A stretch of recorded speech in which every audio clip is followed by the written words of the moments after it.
part of the Resistance 3 universe is exotic weapons, and in particular, Chimeran technology, and nothing's more fun than blowing stuff up with really big explosive weapons. Some of the weapons, I would say we pushed a little bit farther. Again, like that sort of mantra of, this can only happen in Resistance. I think we've got a really unique mythos in our game. The Mutator is a good example where they've taken Chimeran technology, humans have, and have crafted a weapon out of it. I think this weapon in particular was pushed a lot by animation. We have an animator on the team, just went with it. One of our animators here, Steve Ryder, sent out this animatic of human basically coughing up all of this stuff and having it grow out of him and just kind of collapsing to the ground. The primary fire sort of makes them sick, and they start getting these boils, they start kind of steaming, explode from the inside with these kind of gross pustules and fall to the ground. Get a fully upgraded mutator and throw it out there, you can get some pretty crazy scenarios going on, just watching all these guys running and the other guys blowing up and transforming them, and they go running somewhere else. You can get some pretty awesome chain reaction.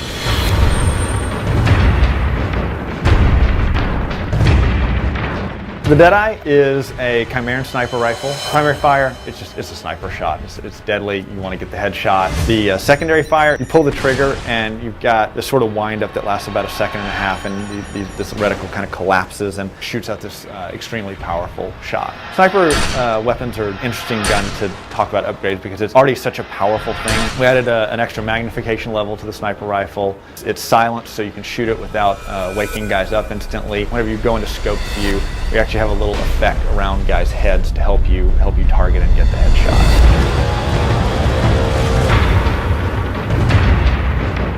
The Atomizer is the gun that the Ravager uses in Resistance 3. You pick it up and it's actually one of the, I think it's the only gun that you can't scope in. It's sort of held down like a minigun or mini turret or something like that. It shoots out an electrical current. It's got maybe a 10 to 12 meter range. And anytime something's pretty close to you, it'll just auto-target them and zap them and actually disintegrates them whenever you kill them. The secondary fire shoots out this gravity well turret, shoots out these sort of lightning bolts, and it actually sucks the enemies into it. It drags them in, picks them up, and they sort of go spinning around. And you get a bunch of body parts and a ragdoll or two moving around. It looks pretty awesome.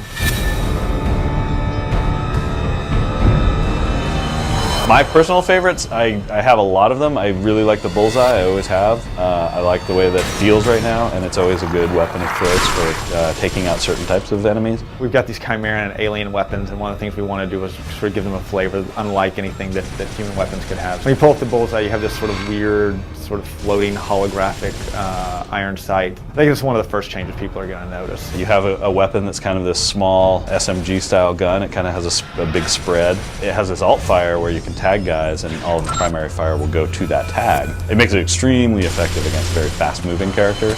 The Bullseye tag, the trail in particular, a lot of times in Resistance 1 and 2, people had a hard time figuring out sort of where their tags were going to go. Made some changes so that whenever you do tag one, it actually draws this sort of tether line so you can see exactly who you are connected to, and you know when you're connected and not connected. And it's been a mainstay in the Resistance universe all across the board because it's just such an effective weapon.